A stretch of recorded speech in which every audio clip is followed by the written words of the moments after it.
नमस्कार विद्यार्थी मित्रांनो, राज्यसेवा पूर्व परीक्षा 2024 ची जी काही जाहिरात आहे ती आलेली आहे आणि आपल्याला माहित असेल की या ठिकाणी 274 पदांसंबंधीची ही जाहिरात आहे की ज्या जाहिरातीमध्ये 205 पदं जी आहेत ती सामान्य प्रशासन विभागाच्या अंतर्गत मोडणारी पदं आहेत आणि इतर पदं जी आहेत ती महसूल किंवा वन विभाग, मृदा व जलसंधारण विभाग अशा अनुषंगाने असणारी ही पदं आहेत.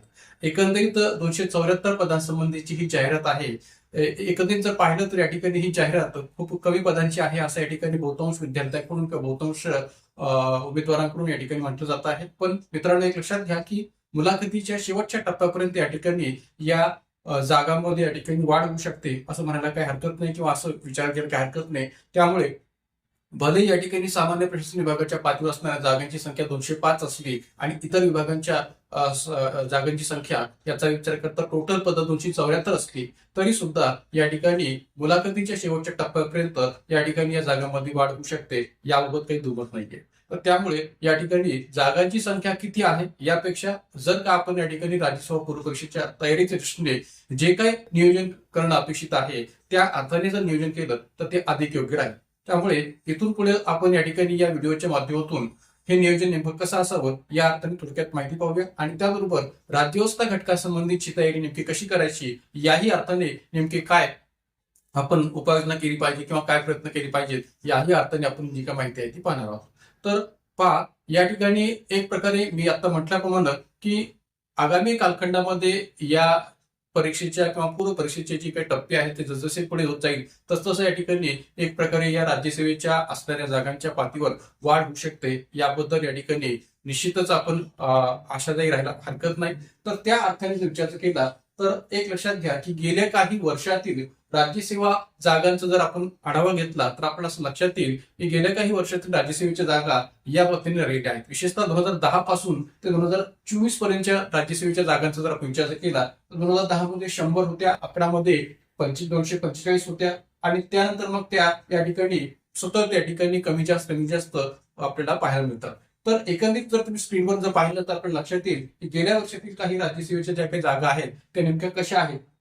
जर का आपण मागच्या काही कालखंडातल्या जागांचा जर विचार केला तर 2021 मध्ये 405 जागांची जाहिरात आलेली होती, 2022 मध्ये 623 जागांची जाहिरात आलेली होती, 2023 मध्ये 303 जागांची जाहिरात आलेली होती आणि 2024 मध्ये 205 जागांची जाहिरात की जी सामान्य प्रशासन विभागाच्या स्तरावर स्पष्ट करता येते आणि इतर पदांसह ती या ठिकाणी 274 आपल्याला पाहायला मिळते.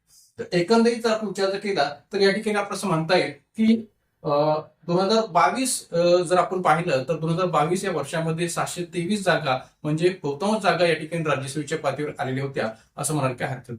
पण एकंदरीत जर आपण विचार केला तर आणखीन एक गोष्ट लक्ष देण्याची गरज आहे की 2023 आणि 2024 या 2 वर्षातल्या जागांची संख्या जर आपण पाहिली तर या ठिकाणी ती 508 होते. म्हणजे 2023च्या 303 जागा आणि 2024च्या 205 जागा या राज्यसेवेच्या पातळीवर विचार घेतला तर या ठिकाणी त्या जागांची संख्या 508 होते आणि ऑब्जेक्टिव्ह पॅटर्न 2 वर्ष वाढवल्यानंतर आतापर्यंत या 508 जागा आलेल्या आहेत असं म्हणायला काय हरकत नाही.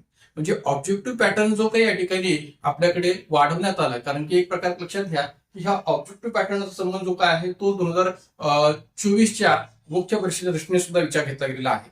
म्हणजे राज्यसेवा मुख्य परीक्षा 2024 ची जी आहे ती सुद्धा ऑब्जेक्टिव्ह पॅटर्नच होणार आहे या अर्थाने या ठिकाणी याचा विचार जो काय तो केला गेला. म्हणून तुम्ही पाहू शकता स्क्रीनवर की 2024 ची राज्यसेवा पूर्व परीक्षा ही मुख्य परीक्षेच्या दृष्टीने म्हणजे 2024 ची जी काही राज्यसेवा मुख्य परीक्षा आहे या परीक्षेचा विचार करता 2024 ची ही राज्यसेवा पूर्व परीक्षा जी आहे ती खूप महत्वाची आहे. का तर या 2024च्या राज्यसेवा मुख्य परीक्षेच्या माध्यमातून जे कोणते विद्यार्थी मुख्य परीक्षेला या ठिकाणी पात्र होतील किंवा क्वालिफाय होतील त्यांना बहुपर्यायी प्रश्नावर आधारित ऑब्जेक्टिव्ह ही जी काही परीक्षा आहे ती शेवटची परीक्षा असणार आहे 2024 ची. म्हणजे राज्यसेवा मुख्य परीक्षेच्या दृष्टीने जर विचार केला तर ही ऑब्जेक्टिव्ह बेसिसवर असणारी शेवटची परीक्षा असणार आहे.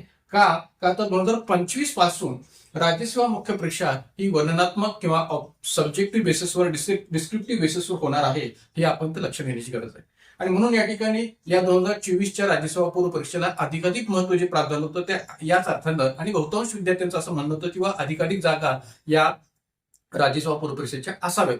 पण या ठिकाणी आता जो काही जाहिरात आलेली आहे त्या जाहिरातीनुसार तर ती जागा या ठिकाणी राज्यसेवेच्या पातळीवर 205 आणि इतर विभागांच्या पातळीवर असणाऱ्या इतर जागासह या ठिकाणी 274 आपल्याला पाहायला मिळते. तर त्यामुळे 2025 मध्ये जे काही राज्यसेवा मुख्य परीक्षेचं वर्णनात्मक स्वरूप असणार आहे त्याचा विचार करता आत्ताचा हा जो काही या ठिकाणी राज्यसेवा 2024चा जो भाग आहे तो उत्तम या ठिकाणी चान्स आहे या शेवटच्या परीक्षेचा किंवा शेवटच्या संधीचा विचार करता विशेषतः राज्यसेवा मुख्य परीक्षेच्या दृष्टीने.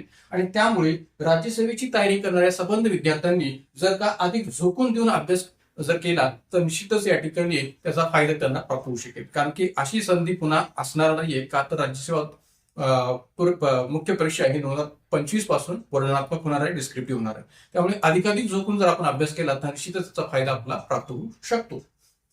तर या अर्थाने या ठिकाणी या राज्यसेवा पूर्व परीक्षेचं आपलं नियोजन जे काय आहे ते असलं पाहिजे. एकंदरीत जनरली मी या ठिकाणी राज्यसेवा पूर्व परीक्षेचं हे नियोजन का महत्वाचं आहे याचा आढावा या ठिकाणी या माध्यमातून घेतलेला आहे. तर विद्यार्थी मित्रांनो, या ठिकाणी राज्यसेवा पूर्व परीक्षा 2024च्या असण्यातून नेमकं नियोजन कसं असावं आणि जागांच्या बाबतीतची असणारी जी काही संभ्रमता आहे ती आपण विचारात न घेता जर का आपण या ठिकाणी योग्य प्रकारचं नियोजन करून या परीक्षेला सामोरं गेलं तर निश्चितच आपल्याला ही जी काही शेवटची संधी आहे ती फायद्याची ठरू शकते. पुन्हा मी या ठिकाणी बोलतोय ते या ठिकाणी राज्यव्यवस्था घटकासंबंधीची तयारी नेमकी या परीक्षेच्या अनुषंगाने कशी असावी याकडे. तर राज्यव्यवस्था घटकासंबंधीची तयारी करत असताना प्रथमतः आपल्याला एक गोष्ट लक्षात घेतली पाहिजे ती म्हणजे कोणती की आपल्याला राज्यव्यवस्था घटकासंबंधीचा जो काही सिलेबस आहे जो अभ्यासक्रम आहे तो योग्य पद्धतीने माहिती असणं आवश्यक आहे.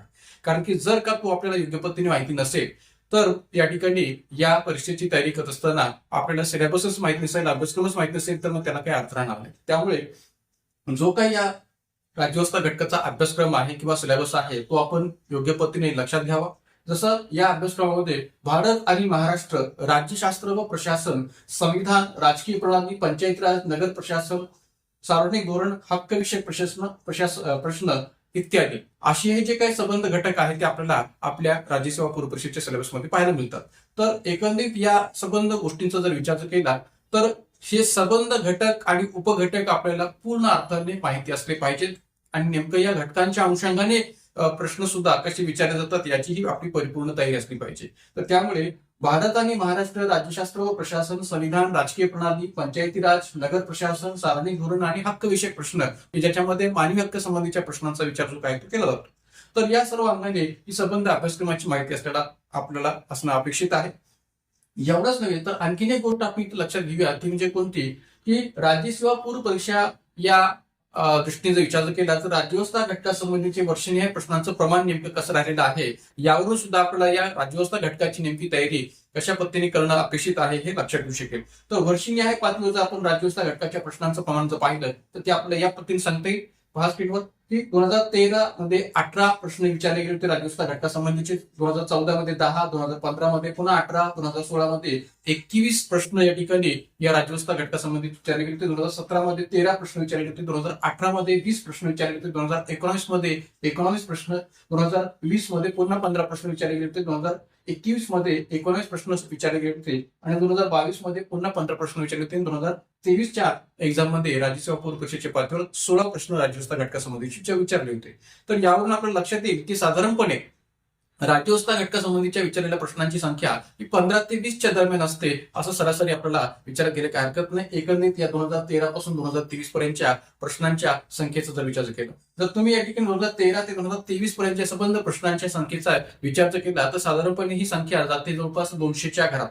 तर त्यामुळे एकंदरीत या ठिकाणी यावरून आपण एक अंदाज इथं पुढे बांधणार आहोत तो म्हणजे कोणता की जे काही आपले अभ्यासक्रमातले घटक आहेत त्या घटक निहाय जर विचार केला तर जे काही घटक निहाय असणाऱ्या प्रश्नांची संख्या नेमकी 2013 ते 23 या कालखंडामध्ये कशी राहिलेली आहे याचाही थोडक्यात आपण विचार करूया. म्हणून मी या ठिकाणी हे पण स्पष्ट केलेलं आहे की 2013 ते 23 टॉपिक निहाय प्रश्न संख्या किती होती आणि सरासरी जर विचार केला तर ती जवळपास नेमकी कशी होती, किती होती याचाही आपण आढावा घेऊया.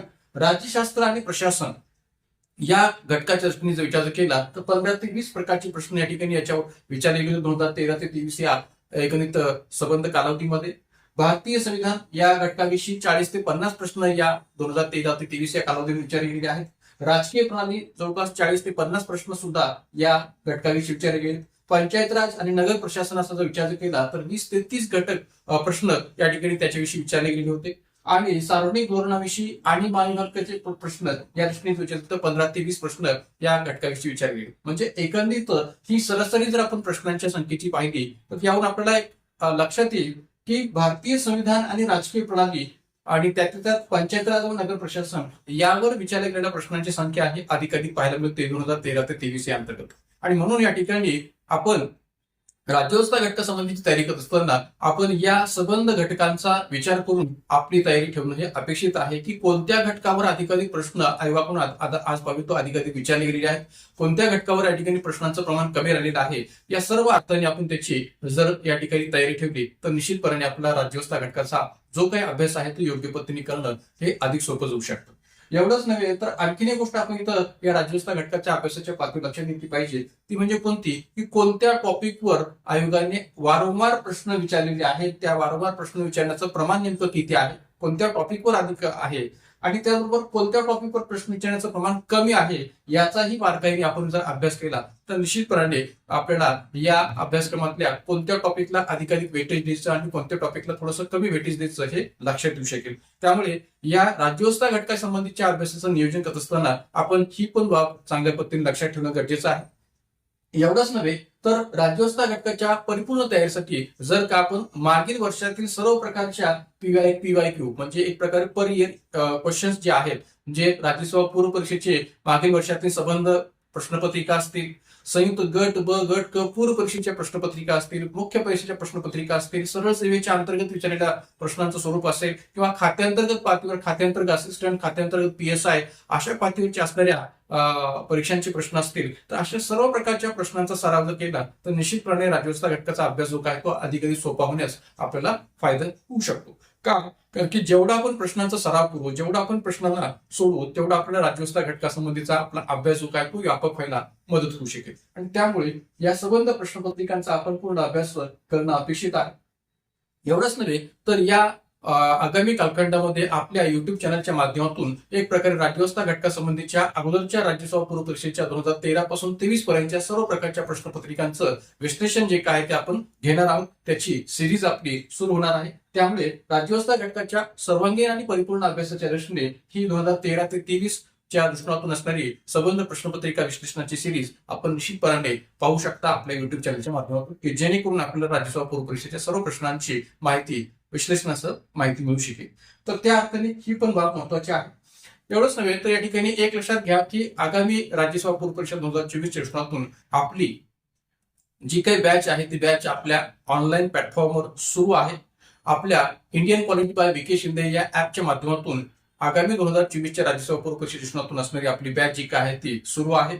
सर्वांनी आपलं जे काही ऍप आहे ते Indian quality by VK Shinde हे ऍप डाउनलोड करून घ्यावं आणि त्या माध्यमातून या बॅचला आपण निश्चितपणे प्राप्त करू शकता. स्क्रीनवर आपण पाहू शकता की ही जी काही ऑनलाईन बॅच आहे ती फक्त 1200 रुपयाच्या फीस मध्ये उपलब्ध आहे. 50% डिस्काउंट सह एकूण 50+ व्हिडिओज प्लस नोट्सच्या सह असणारी ही बॅच आहे. वॉच टाइम 3 पट आहे आणि कालावधी आहे 6 महिने. तर निश्चितपणे या बॅचचा फायदा आपल्याला आपल्या राज्यसेवा पूर्व परीक्षेच्या दृष्टिकोनातून होऊ शकतो. एवढंच नव्हे तर या ठिकाणी राज्यव्यवस्था घटकाच्या अभ्यासासाठी संदर्भ पुस्तकांची नावं सुद्धा आपल्याला माहिती असणं गरजेचं आहे. का तर या ठिकाणी अनेक नवीन विद्यार्थी असतात की ज्यांना या ठिकाणी राज्यसेवा पूर्व परीक्षा द्यायची असते, पण त्यांना राज्यव्यवस्था घटकाच्या दृष्टीने नेमकी कोणती संदर्भ पुस्तके वाचावीत याच्याबाबतची माहिती नसते. तर या ठिकाणी काही महत्वपूर्ण अशा संदर्भ पुस्तकांची नावं मी या ठिकाणी स्क्रीनवर स्पष्ट करतोय, ते आपण पाहू शकता. सर्वांनी या ठिकाणी M. लक्ष्मीकांत यांचं जे काय इंडियन पॉलिटी हे मराठीमध्ये सुद्धा अवेलेबल असणारं पुस्तक जे काय आहे ते वापरायला काही हरकत नाही. ते इंग्रजी, हिंदी आणि मराठी तिन्ही भाषेमध्ये आता उपलब्ध आहे. एवढंच नाही तर हमारा संविधान नावाचं जे काही सुभाष कश्यप यांचं पुस्तक आहे तेही खूप महत्वाचं आहे, किंवा आपली संसद सुभाष कश्यप यांचं जे पुस्तक आहे तेही खूप महत्वाचं आहे. तेही आपण या ठिकाणी विचार घेऊ शकता.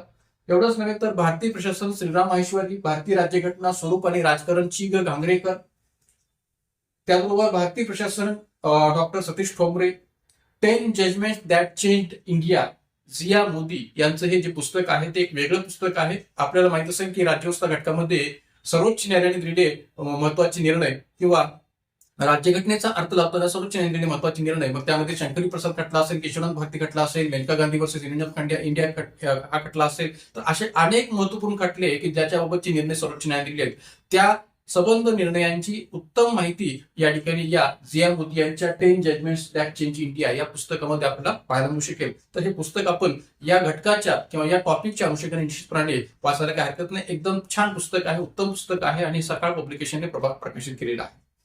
त्याचबरोबर या ठिकाणी घटक राज्य पातळीची जी काय आपलं प्रशासन व्यवस्था आहे, घटक राज्य पातळीची जी काही शासन व्यवस्था आहे, त्या अर्थाने महाराष्ट्र प्रशासन आणि महाराष्ट्र राज्य व शासन व प्रशासन या अर्थाने ही दोन पुस्तकं निश्चितच आपल्याला फायदेशीर ठरू शकतील. राजकीय प्रणाली या टॉपिकचा अभ्यास करत असताना घटक राज्य शासन व प्रशासनासाठी उपयुक्त असणारी पुस्तकं आहे.